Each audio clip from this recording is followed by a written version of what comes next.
Merci à tous de participer aujourd'hui à ce deuxième Expert Insight d'Avisio. On va commencer tout de suite. Alors peut-être une intro simplement rapide sur Avisio. Beaucoup nous connaissent, pas tous. Avisio, c'est une solution de recrutement propulsée par un réseau de 300 top managers de la tech que l'on sollicite à la fois pour faire de l'assessment de candidats d'une entreprise tierce, mais aussi et surtout pour dénicher des talents souvent hors marché, puisque les experts partagent leur réseau perso.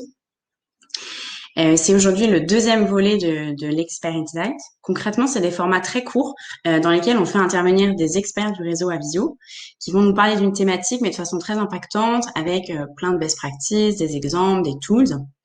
Et pour ça, aujourd'hui, j'ai la chance d'accueillir à la fois Jessica et Virgile. Jessica, donc Jeziri, qui est Head of HR de 365 Talents, qui d'ailleurs aujourd'hui est basée à Lyon, qui nous joint en direct de Lyon.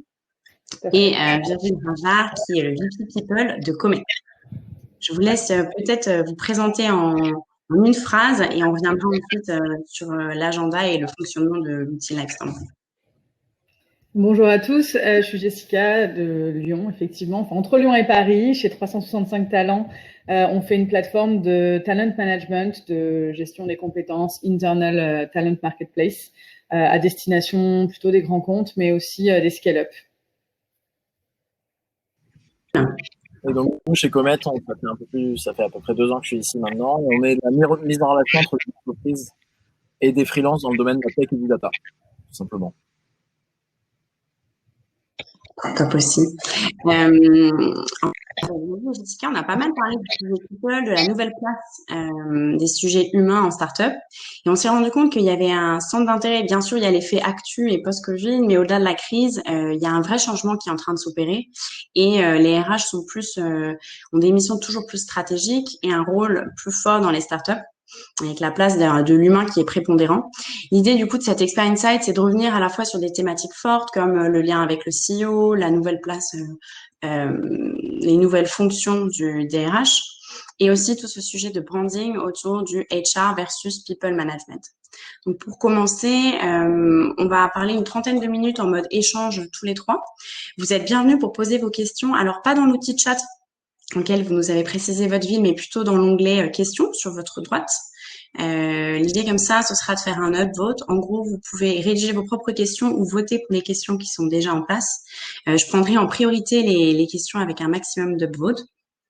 Et bien sûr, libre à vous, on pourra toujours, il y aura un replay, donc on pourra toujours répondre au reste des questions ultérieurement.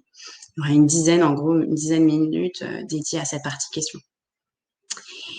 J'espère que tout est clair pour vous. En tout cas, merci d'être là et encore une fois, bienvenue. On va commencer tout de suite, du coup, par une question très terrain. Mais finalement, pour remettre un peu de contexte, quelle est la raison pour laquelle les missions du RH ont changé? Ouais, non, si je peux me lancer là-dessus, je pense qu'il y a un sujet de fond et je vois pas mal de gens qui sont sur le sujet people ici, que les gens voient bien depuis quelques temps, c'est le côté le travail, ça va au-delà du travail, on va parler peut-être un peu autre chose, l'épanouissement, peut-être même du bonheur, et du côté happiness du boulot un peu par la suite, mais les gens sont de plus en plus, on dirait, en quête de sens, ou en tout cas de pas juste chercher un travail, mais vont chercher une raison d'être, pourquoi est-ce que je fais ce travail-là, quelle aventure je fais partie, quelle culture je rejoins. Donc les attentes envers le travail sont vraiment, je pense, accentuées ces dernières années, et ça continue de plus en plus. Et donc ça met une grande pression sur les entreprises, sur leur capacité à y répondre. À quelle culture je vais offrir, quelle aventure je propose aux gens qui vont nous rejoindre, qu'est-ce que j'ai à vendre de ce côté-là, quelle expérience employée j'ai à vendre, quel cadre de travail, quelle flexibilité. Il y a tellement d'enjeux autour du travail qui se créent maintenant que ça devient un enjeu stratégique de recrutement et ça devient un enjeu stratégique de rétention. Et donc je pense que contrairement à il y a quelques temps, c'est un peu évidemment simpliste, hein, c'est jamais, il n'y a pas eu un avant et un après, mais contrairement à quelques temps où on pouvait se permettre d'embaucher très facilement des gens et de se dire ça vit un peu tout seul, les ressources humaines, les gens sont contents d'avoir un job, jusqu'à 80, 100, 150 personnes, ça se fait un peu tout seul. Il y a énormément d'attentes envers l'entreprise et ce que l'entreprise peut offrir au-delà du job et d'une description de poste. Et donc, ça a forcé, je pense, les fondateurs, les dirigeants d'entreprise à se dire c'est un vrai sujet important. Je vois que c'est un sujet important pour me permettre d'attirer les meilleurs talents et de les garder. Et donc, ça a donné de l'importance à ce rôle de DRH qui a toujours existé, mais ça a changé l'importance du rôle de RH. Je pense qu'en plus de cette pression un peu externe, je pense qu'aussi, et c'est lié peut-être en partie, mais il y a un vrai driver interne de pas mal de fondateurs de boîtes, je pense, un peu même, pas forcément plus jeunes, mais même un peu pas mal de fondateurs de boîtes qui prennent le sujet vraiment à cœur. Et je pense que Jessica, on a connu un peu la même chose. Moi, il y a 10 ans, j'ai l'impression qu'il fallait ramer pour parler du sujet RH. C'était la guerre au quotidien pour essayer d'amener des sujets sur la table. Maintenant, on a des fondateurs de boîtes qui viennent et créent la boîte et qui se disent, moi, à 10 personnes, le sujet people, c'est le plus important. Voilà ce que j'ai envie de faire. Voilà les moyens que je suis prêt à mettre, etc. Et ça a énormément changé aussi. Et pour compléter ça, en fait, on est de plus en plus d'accord tous pour se dire que la première richesse, la première valeur de l'entreprise, c'est pas forcément la propriété intellectuelle, les brevets ou la solution, mais c'est les gens qui la composent. Et effectivement, Virgile, je te rejoins sur notamment le moment de la création de la fonction RH. Il est plus du tout traditionnellement, il était à 50 quand on commençait à avoir les problématiques de CE, d'anciennement CE.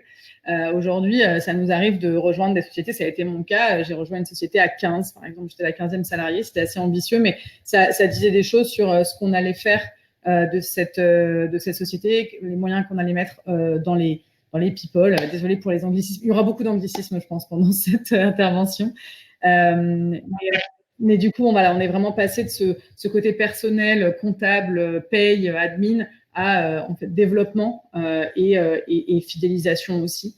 Et particulièrement aujourd'hui, on parle aussi de notre rôle dans le contexte de crise. Je fais un petit aparté, mais on s'est vraiment rendu compte aussi, certaines organisations se sont rendues compte de l'importance d'avoir des personnes suffisamment capées, et pas seulement recrutement, mais vraiment qui avaient un scope très large et qui pouvaient les accompagner sur leur stratégie, que ce soit sur des stratégies de croissance, de scale, mais aussi de rétention, de gestion des talents, de développement, d'avoir les bonnes personnes au bon endroit. Petit aparté sur la partie crise, tu penses que c'est un peu révélateur du côté stratégique des RH du coup? Oui, bien sûr. En fait, pour info, moi j'ai créé une communauté de RH. On est certains d'ailleurs à être présents aujourd'hui. On a créé il y a 5 ans avec une amie de fac qui est RH de Voodoo désormais. Et c'est une communauté, on se voyait tous les mois, tous les 2 mois, on se parlait de choses très concrètes. Et depuis septembre, on a un Slack. Et ce Slack, il a jamais autant vécu à partir du 13 mars, où vraiment les questions fusaient dans tous les sens, énormément d'entraide, parce qu'en fait, on s'est retrouvé dans un contexte hyper compliqué personne n'avait cette expérience, personne, même les gens les plus expérimentés, avaient jamais vécu une pandémie, tout simplement, avec un contexte légal très mouvant. Donc c'est clair que on partait tous de zéro et on a eu besoin d'être très très agile, encore plus qu'avant. Nos problématiques traditionnellement depuis 5 ans, c'était recrutement, fidélisation, salaire, ce genre de choses. Et là, subitement, c'est devenu activité partielle, FNE aussi sur toute la partie formation, télétravail, on doit pivoter sur le télétravail du jour au lendemain. Et donc effectivement, un rôle qui a été assez changeant. Et je pense que les sociétés qui avaient fait le choix d'avoir justement des RH bien en place s'en sont plutôt bien tirés grâce à ça. Je ne dis pas qu'on était les seuls, bien sûr. Les fonctions financières étaient aussi très importantes, je pense, dans ce moment-là. Mais notre rôle, qui peut-être était traditionnellement très recrutement, en tout cas, on s'est mis à nous attendre sur autre chose. Et notamment se tenir au fait du contexte légal qui a été vraiment, pour ceux qui étaient dans cette problématique, je pense que tout le monde l'a vécu, tous les 2 jours, il y avait des nouveaux décrets, même là pour le déconfinement, voilà, le 24 juin, le 11 mai, il se passe quelque chose, le 24 juin, il faut tout refaire parce que les règles ont changé, donc ça demande énormément d'agilité. Pour rebondir dessus, je pense. Donc le mouvement de fond avait commencé avant, on en discutait sur pourquoi, mais ça a vraiment accéléré le rôle stratégique des RH. Et notamment, ce qui est intéressant, c'est de voir pas mal de gens et de responsables RH, de voir que la crise leur a permis d'intégrer des organes de direction et des organes de décision en mode cellule de crise. La cellule de crise, d'ailleurs, je sais pas comment c'était dans les autres boîtes, mais en fait, j'ai l'impression qu'il y avait beaucoup CEO, CEO, genre CFO et Head of People ou DRH, on l'appelle un peu comme on veut. Et alors que c'était pas le cas forcément partout ailleurs aussi. Et ça a accentué quelque chose qui existait déjà. Et je pense que pour la fonction, si on se bat un peu pour notre camp 2 minutes, je pense que c'est une assez bonne chose. Et que j'espère que ça va rester pérenne, et je pense que ça va rester assez pérenne. Tout à fait. Nous, la cellule de crise, on a vraiment impliqué tout le monde.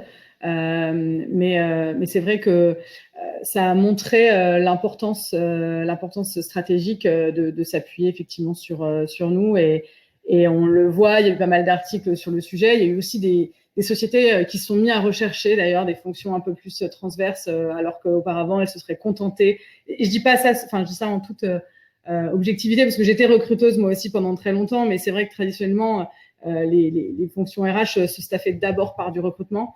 Et là, avec la crise, on s'est rendu compte que ça ne suffit pas. Le recrutement, c'est un point d'entrée, c'est crucial, bien entendu. Ce sont des vrais business partners, mais après, il y a tout le reste. Il y a toute la fonction dans sa globalité.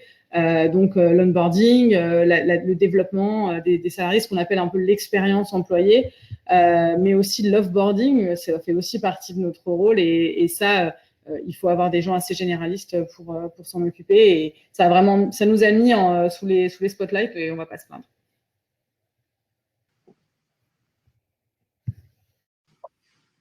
T'es en mute, Edith.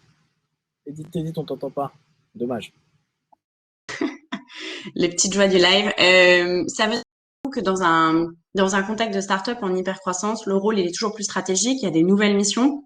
Tu as parlé d'onboarding, tu as parlé d'offboarding. Est-ce que vous avez eu des prios là ce dernier mois spécifiques des nouvelles missions que vous n'auriez peut-être pas fait 6 mois auparavant?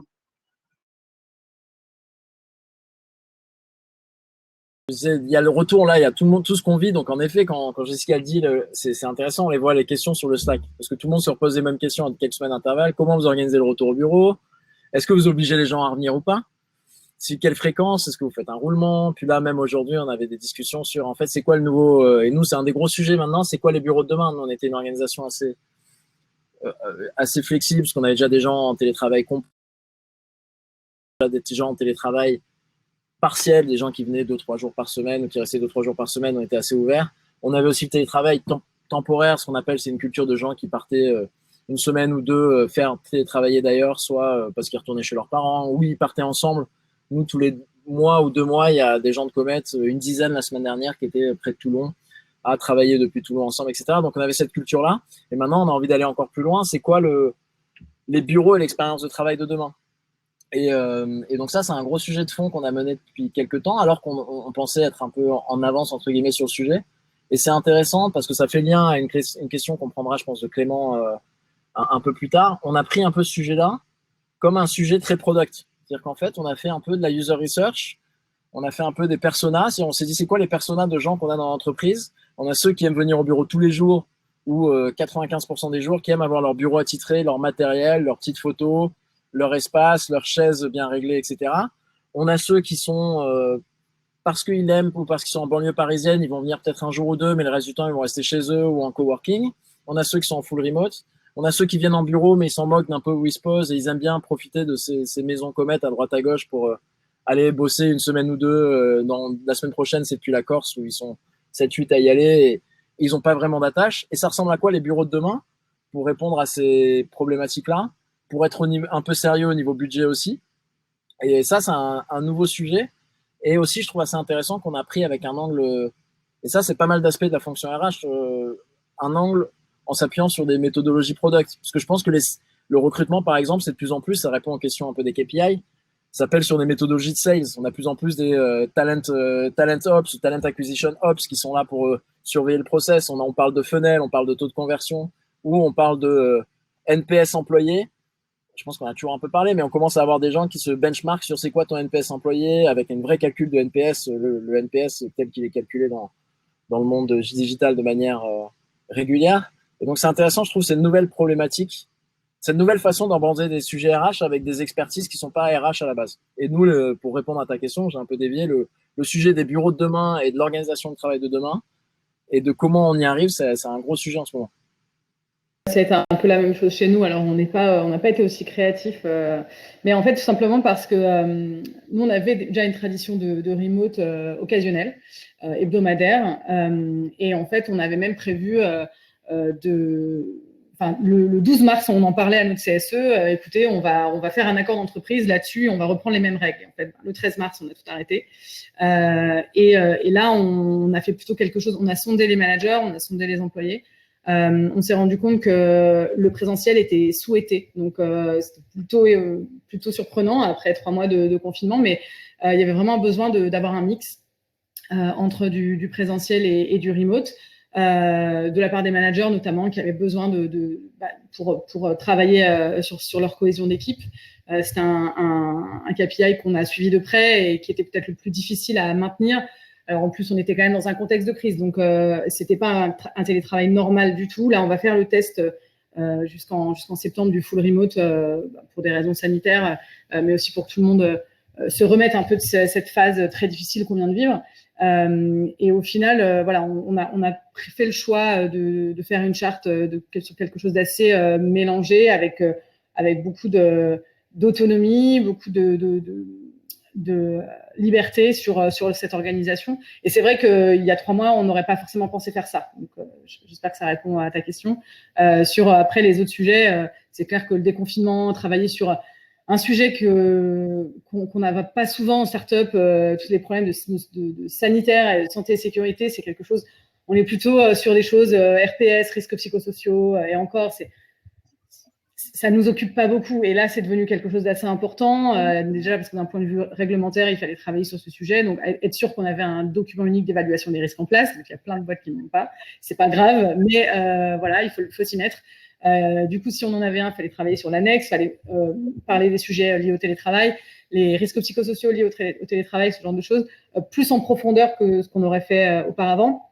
Et après, je pense que les sujets, alors qu'avant, on était très, très focus recrutement, là, on a quand même un sujet comment fidéliser et conserver nos talents, comment leur fournir une expérience de travail enrichissante. Et donc, ça passe par aussi travailler sur le développement, la mobilité interne, comment on capitalise plus sur nos salariés et on leur fournit un environnement qui leur convient. Alors qu'avant, on a peut-être été plus focus sur l'onboarding des nouveaux entrants, clairement. D'onboarding, télétravail et de contexte un peu. On va prendre une première question. Si vous êtes OK, c'est la question de Myriam qui est comment est-ce qu'on implique les équipes dans justement ces discussions et ces réflexions sur les sujets, que ce soit le télétravail, le futur du bureau, etc. Donc, comment le lien avec les équipes? Nous, on a bénéficié d'une offre je fais une petite promo pour Windoo, qui est une boîte française qui nous a offert pendant la crise leur plateforme.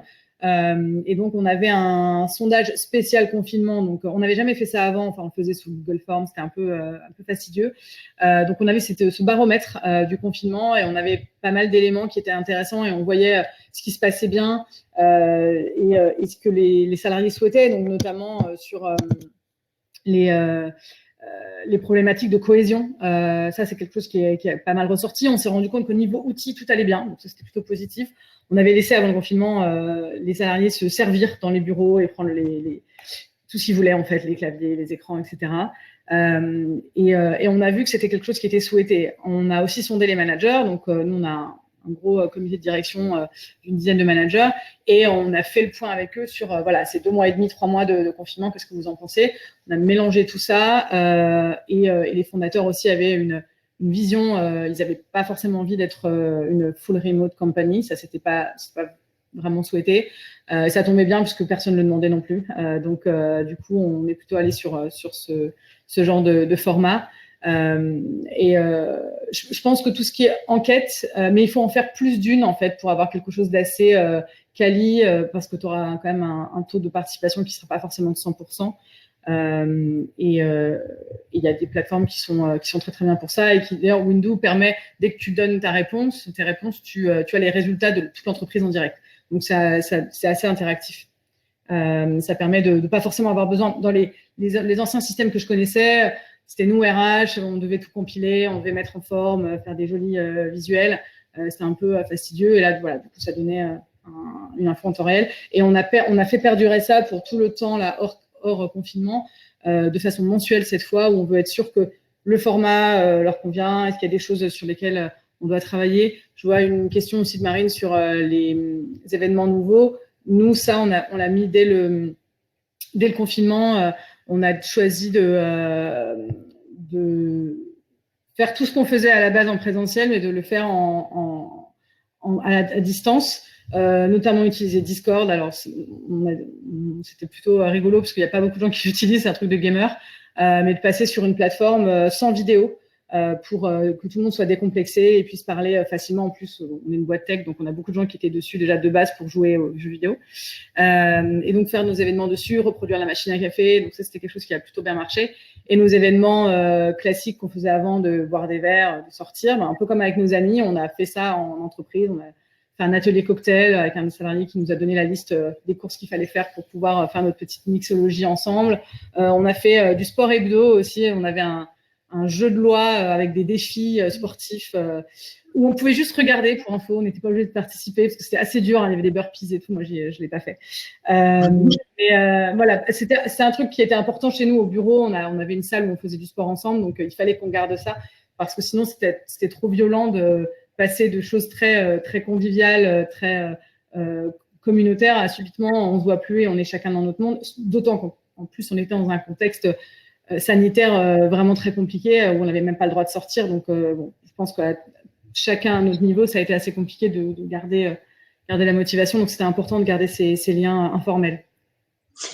Et du coup, toi, Virgile, tu as observé la même chose côté Comet, notamment sur tout ce contexte de remote. Tu as eu des best practices ou des choses qui ont bien marché? Nous, on a mis en place. Donc, nous, déjà, on a toujours eu on a toujours eu 15-20% de gens qui étaient en remote complet. Et à un instant T, à cause des remotes partiels et temporaires, où on fait un peu la distinction entre les deux, on avait toujours 35% de la boîte à peu près qui était en remote à un jour J. Donc, on a toutes nos routines d'équipe étaient déjà intégrées là-dedans. Nos team meetings étaient toujours faits de manière à que même s'ils sont au bureau, à ce qu'on pose des questions dans les micros pour que tout le monde entende bien en remote. Ils sont toujours enregistrés, ils sont toujours rediffusés. Donc, on a avec toutes nos routines habituelles, ça marchait assez bien. On a dû en créer des nouvelles. On a fait aussi des petits jeux. On a gardé notre semaine, on l'a gardé, on l'a mis en version virtuelle. C'est un truc un peu culturel ici. On a mis aussi des drinks. On a quand même gardé notre random lunch qui est un bot Slack, qui est en bot Slack qui met en relation 4 personnes au hasard pour qu'ils bouffent ensemble. On l'a gardé pendant le confinement. On a gardé notre bot Donut, pareil, qui met en relation 2 personnes une fois par semaine normalement. Là, on l'a monté à 2 fois par semaine. Donc, ça pousse les gens à faire une demi-heure de discussion ensemble. Et ça, hors confinement, c'est des choses qu'on faisait déjà, qu'on garde, qu'on a peut-être un peu changé. Donc, on a accentué certaines choses, mais on a gardé, on a toujours ça, le random lunch donut, on l'a toujours.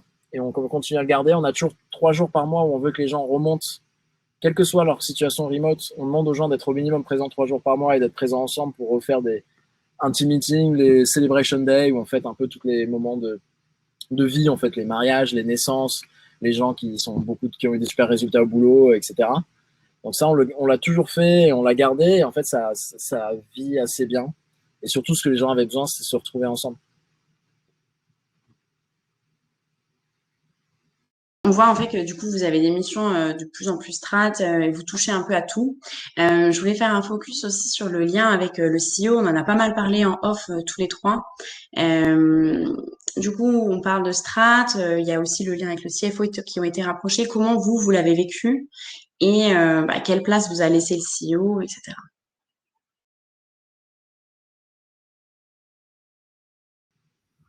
Le bouton du micro. J'ai repensé à 2 anecdotes en fait. Dans mon ancienne boîte, j'étais chez Shift Technologies et le CEO un jour m'a dit, tu sais, c'était 3 jeunes hommes qui avaient monté cette boîte sans enfants et il m'a expliqué, tu sais, cette boîte c'est comme notre enfant. Donc du coup, quand on te laisse cette responsabilité-là, voilà, il faut que tu t'imagines qu'on t'a confié notre bébé. Et c'est vrai que c'est un très bon résumé parce qu'en fait, en général, on arrive après une période de 2, 3, 4 ans d'existence sans nous. Donc, il faut qu'on nous laisse notre place, évidemment. Il faut qu'on la prenne, je pense, avec un peu de douceur, de diplomatie, parce que, voilà, comme on s'occuperait d'un enfant, un nouveau-né. Mais c'est le CEO, le DG ou le COO qui a eu ce rôle avant, de façon... il a expérimenté, hein, il ou elle a expérimenté avant nous, c'était pas forcément un praticien, mais il y a eu des choses qui ont été faites.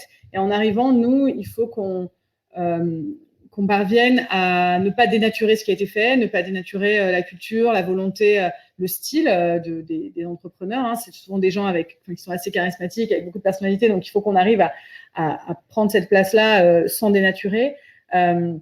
Et aussi ne pas chercher à tout réinventer nécessairement. C'est un peu la crainte qu'ils ont parfois quand ils nous recrutent. C'est OK, on va prendre quelqu'un de senior, en plus un juriste, oh là là, il va nous mettre des bâtons dans les roues.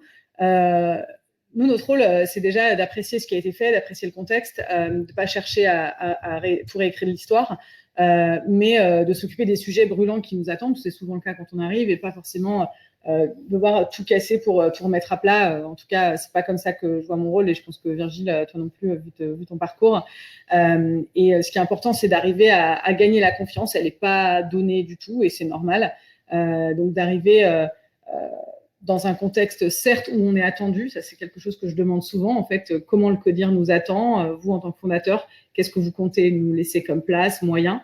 Et à ce sujet, ma deuxième startup, le DG m'avait dit, moi je vais être horriblement chiant avec vous parce que c'est moi qui fais ce job aujourd'hui, donc je sais tout, et vous allez me prendre ma place, donc voilà, je vais être sur votre dos en permanence, soyez prête. Et il nous a fallu un mois, c'est pas grand-chose. Moi, franchement, ça me faisait rire, donc j'ai pris le challenge. Et un mois pour qu'il me confie l'intégralité des dossiers, qu'il ne regarde plus rien, et je me contentais de lui faire un point hebdo. Et on est resté 3 ans comme ça. Et aujourd'hui, on a tous les deux quitté la structure, mais on continue à s'appeler pour se donner des conseils, des tips sur nos différentes aventures. Donc voilà, cette confiance, elle peut se gagner même avec des gens qui occupaient cette place avant nous.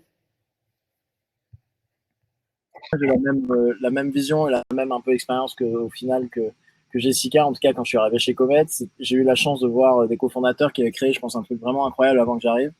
Je surfe sur des choses qu'ils ont fait et j'ai vraiment rien fait dedans. Et qui ont dit pourtant, nous, on a l'impression qu'on fait des choses pas trop mal.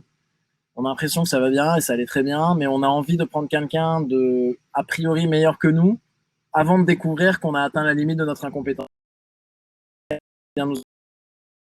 Un peu entre guillemets la vie, genre on sait pas grand chose, et qui en plus, pareil, je pense que c'est un point vraiment important qu'a mentionné Jessica, par contre, c'est notre bébé, c'est notre boîte, notre culture, notre boîte, c'est notre bébé, et donc un énorme niveau d'exigence. Et moi, ce niveau d'exigence, au début, honnêtement, j'en ai pris un peu plein la gueule, parce que je me disais, j'étais attendu sur plein de sujets, j'avais des remarques sur tous mes sujets, j'avais pas l'habitude d'autant d'attentes envers mes sujets. Enfin, encore une fois, ça replaçait dans le contexte et je pense qu'il y en a certaines qui l'ont connu ici, de RH, où j'ai l'impression on pondait un plan sur le nouvel onboarding, faire lancer 5 fois les gens pour qu'ils daignent ouvrir ta présentation, tes propositions.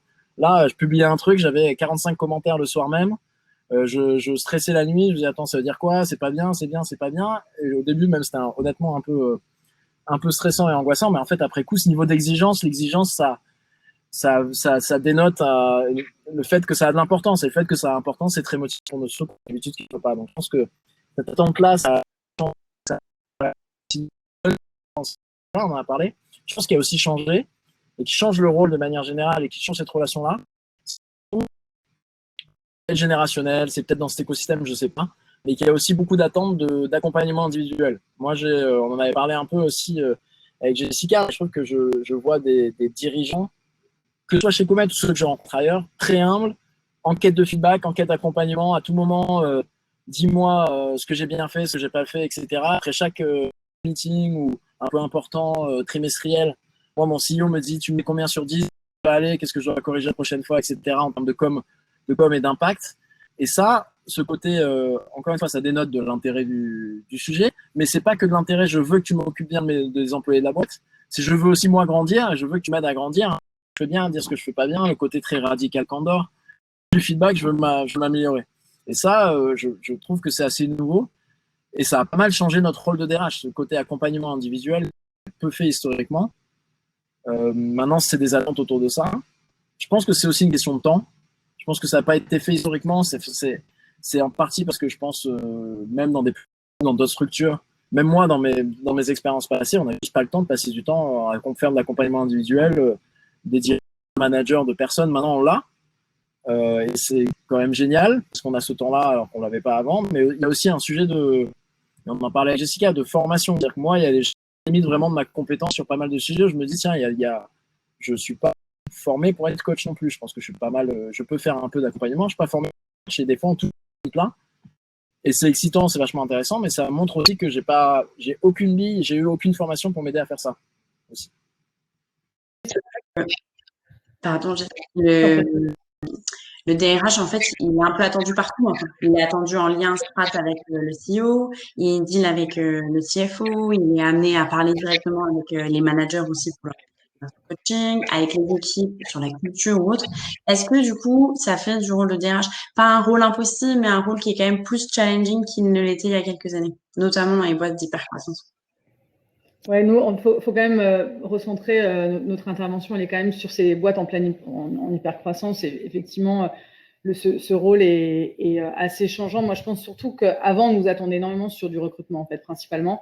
Et comme dit Virgile aujourd'hui, il y a une attente beaucoup plus large sur tout ce qui est développement de l'employee value proposition. Et ça, c'est quelque chose d'assez important. Et cette notion un peu de coach, je pense que c'est surtout ma structure avant chez Shift, où c'est la première fois que j'étais avec des fondateurs plus jeunes que moi.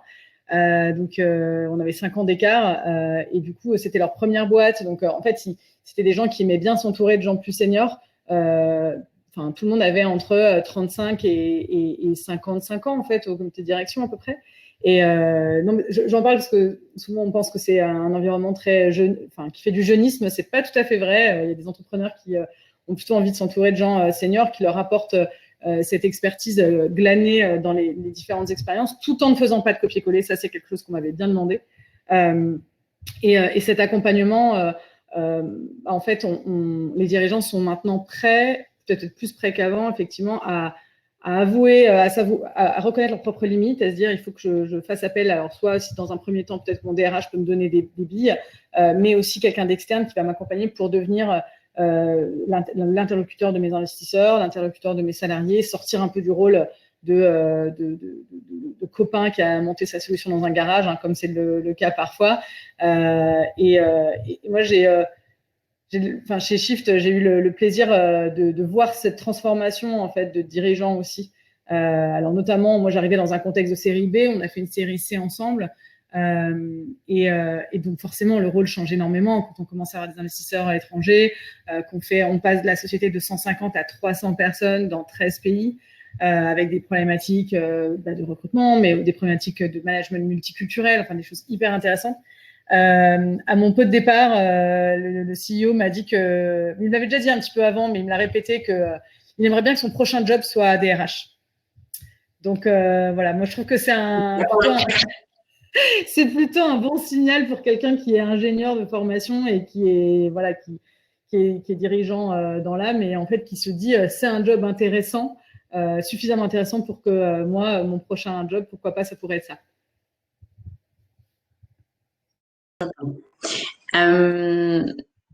Peut-être un peu cliché, mais ça veut dire que le RH classique et le Chief Happiness Officer est un peu mort et qu'aujourd'hui, du moins dans les startups en hypercroissance, on parle plus de people management. Cas où j'y vais en avant. Non, mais parce que de manière assez transparente avec les gens, on en a parlé évidemment en préparant un peu ce meeting. Le côté Chief Happiness Officer et comment ça nous... On n'était pas très en phase avec le titre et la typologie du job, mais en fait non, je pense qu'on partage le point de vue, c'est de dire déjà de nommer quelqu'un de responsable du bonheur des salariés, c'est énormément de responsabilités, c'est trop de responsabilités, c'est franchir des limites un peu trop pro-perso.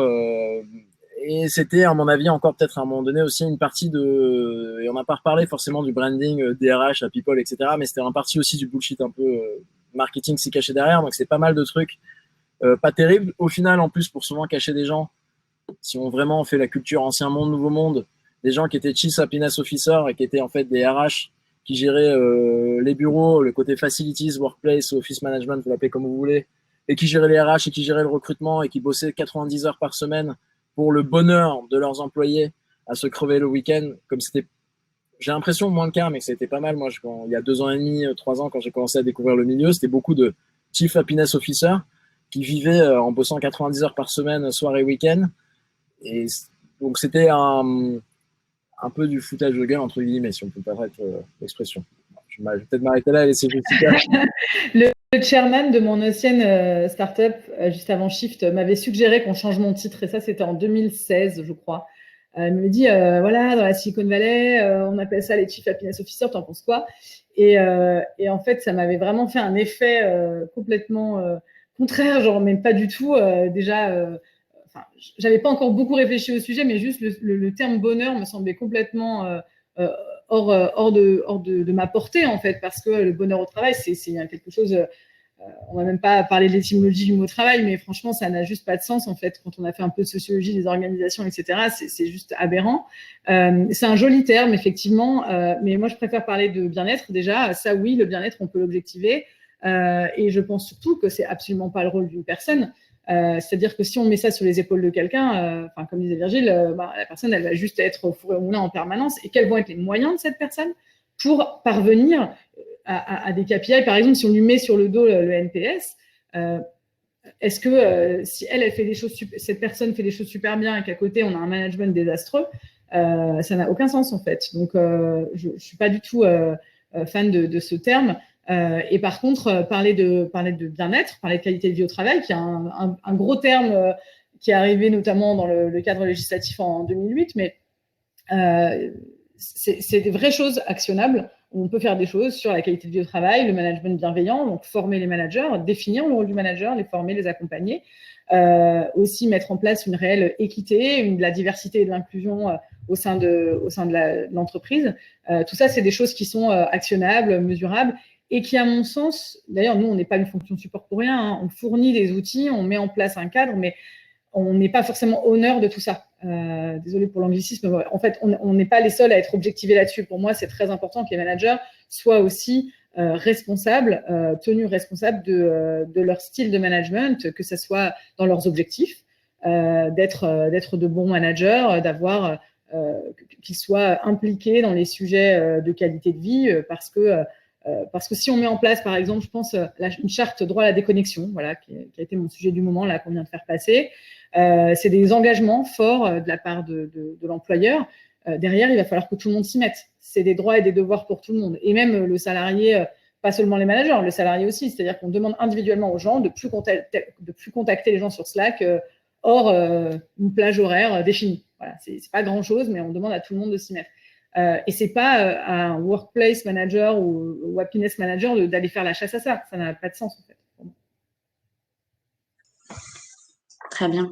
Merci à vous deux. On va peut-être passer à la partie questions. J'ai vu qu'il y avait pas mal de questions, notamment une question assez générale de Clément, qui a été votée par 5 personnes.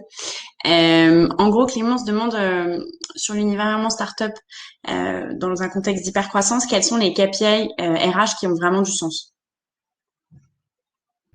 Ça, je sais que Virgile est très à l'aise sur le sujet, mais on a eu cette semaine sur le Slack, justement. En fait, il y en a beaucoup, mais ça dépend aussi de l'étape de la structure. Moi, je suis très… Alors, c'est pas naturel forcément pour les RH, d'ailleurs, d'être très KPI, mais en fait, on n'a pas le choix. Ce qui se mesure pas s'améliore pas. Donc, il faut prendre cette habitude data. C'est hyper important. Et pour moi, il y a pas mal de choses, notamment sur le recrutement, c'est ce que tu disais en intro. Donc, tout ce qui est sourcing, funnel, taux de conversion, ça c'est hyper important de le mesurer, et il n'y a pas vraiment d'outils, il va falloir les construire. LinkedIn ne nous donne rien, voilà, donc il faut avoir le bon ATS qui va bien, mais il faut vraiment… Moi, j'avais recruté une talent acquisition, elle m'avait séduite juste parce qu'elle m'avait parlé de son expérience avec Airtable, ça m'avait fait un effet waouh, et j'avais adoré ce truc-là parce qu'il y a très peu de RH qui savent faire ça. Le NPS, c'est très important. Moi, j'aime bien aussi avoir des stats sur les sujets de formation, les sujets de mobilité, avoir un baromètre RH, donc avec des plateformes qui sont là pour ça. On peut faire des baromètres sur beaucoup de choses, donc sur le suivi des formations, mais aussi sur l'expérience de travail. Pourquoi pas dans les sociétés un tout petit peu plus matures, mais aussi une évaluation de ces managers. Ça peut être des choses qui sont intéressantes. Faut pas avoir peur de faire des baromètres aussi sur les candidats, tous les candidats, y compris ceux qui ne sont pas retenus, mais aussi sur l'offboarding. Donc c'est quelque chose qui se fait pas beaucoup en France, mais d'avoir une exit interview, une forme d'exit interview où on collecte des infos pour justement mesurer des choses qui sont bien passées, pas bien passées, comment on peut adresser et modifier ce qui est nécessaire. Tu as d'autres idées de complémentaires de KPI qui font du sens pour toi? Franchement, je pense que Jessica en a mentionné les principaux. C'est l'endroit où, en tout cas, c'est le plus facile de KPI, c'est clairement le recrutement. Là, on peut suivre des vingtaines de KPI, mesurer l'attractivité employeur en prenant un pourcentage de candidatures inbound versus outbound, c'est combien des gens viennent à nous versus on doit aller les chercher, les taux de conversion, le time to hire, du NPS candidat si on leur pose la question pendant le process ou à la fin du process, etc. Ça, il y en a plein. Sur tous les autres KPI, il y en a qui sont utiles, mais c'est vrai que c'est important, et Jessica l'a mentionné tout à l'heure. Il y en a aussi beaucoup où on les met, on dit c'est les KPI des RH, alors que c'est des KPI partagés. On parle souvent du turnover. En fait, l'endroit, historiquement, c'est quoi les KPI d'un DRH classique? C'est le nombre de recrutements par rapport au plan et le turnover, en fait. Mais déjà, c'est des KPI partagés. Et en effet, donc ça, c'est un point très important. Et en effet, après, il faut regarder sujet par sujet. Si en effet, les exit interviews, c'est une super pratique pour avoir des informations normalement même plus honnêtes, un peu biaisées par les événements selon le type de départ, mais quand même plus honnêtes qu'on peut avoir nécessairement en continu. Je pense que de plus en plus de boîtes, on en reparlait tout à l'heure, ont ce NPS continu. Nous, on l'a. Et on a, en fait, on a mis en place 15-5. Des fois, j'ai l'impression d'être un commercial 15-5, mais ce que j'aime bien, c'est que toutes les semaines, on a un petit, c'est pas que un sondage NPS, c'est un bilan de la semaine qui dit qu'est-ce que j'ai bien fait cette semaine, qu'est-ce que j'ai moins bien fait, quels sont les gros sujets à tacler la semaine prochaine, et comment je me suis senti cette semaine au travail sur 5. Et ça nous fait donc ce NPS-là. Et en plus, on intègre à cette routine hebdomadaire qui est envoyée au manager, donc qui permet au manager de préparer les one-one, d'éviter on n'a rien à discuter en one-one parce qu'il y a un côté asynchrone, donc très bien pour le remote aussi, d'avoir ces feedbacks-là qui peuvent pas forcément être faits en live, mais de manière asynchrone, le vendredi après-midi ou le lundi matin.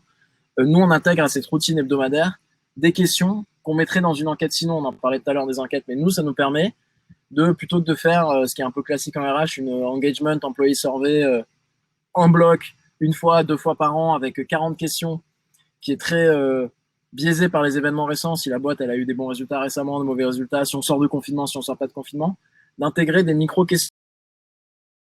C'est-à-dire qu'une semaine, on va faire une question sur la formation, est-ce que vous avez besoin de formation, à quel point c'est urgent, etc.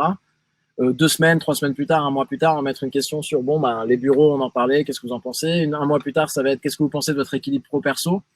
Et en plus, ça nous permet en tant qu'équipe RH de traiter ces petits sujets-là de manière continue et en bloc. C'est-à-dire, en un mois, on va se dire, tiens, on pose cette question-là, on la débrief, on en parle en team meeting, parce que c'est la culture de la boîte d'être transparent, voilà les résultats, voilà ce qui a été dit, voilà notre plan d'action, qu'est-ce que vous en dites? On en réagit, et le mois d'après, où on traite un autre sujet là-dessus. Mais je me suis un peu écarté des KPI, mais je vais rebondir dessus, mais les KPI, surtout en recrutement, à part le tooling que Jessica le mentionnait, il n'y a pas de raison de ne pas les suivre, parce que c'est le process où...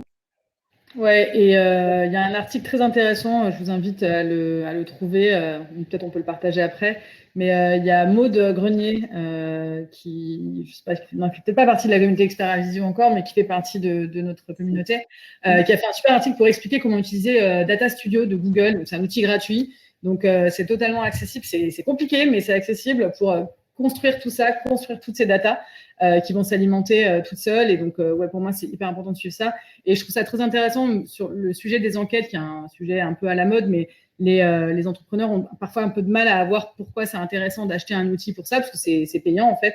Mais effectivement, c'est hyper intéressant de le faire en continu. Le côté, moi, je suis pas fan du tout. Désolée s'il y a des gens qui aiment bien, mais moi, je suis les labels Great Place to Work, Happy at Work, etc. C'est pas mon truc du tout, parce qu'en fait, d'abord, il faut savoir si on fait les choses proprement avant de payer une boîte pour nous filer un label. Ce qui m'intéresse plus, c'est de savoir comment les gens vont, plutôt que pouvoir communiquer dessus sur les réseaux sociaux. Et de toute façon, ça sera lié. Si ça se passe bien, la marque employeur, elle sera bonne derrière, en fait. Mais les outils en fait de type 15-5, où il y a Lattice qui le fait, Windows, Office Vibe, Picon, énormément de choses qui le font, Supermood aussi. Plus on aura quelque chose en continu de façon régulière, donc par exemple la question random qui arrive une fois par semaine, pour juste avoir ce sentiment, parce que quand on est une boîte, surtout à distance, mais une boîte qui grossit, dans plusieurs localisations différentes, c'est hyper difficile de savoir ce que les gens pensent. Et mon ancien fondateur, il était très contre les outils parce qu'il disait mais on peut continuer à parler aux gens.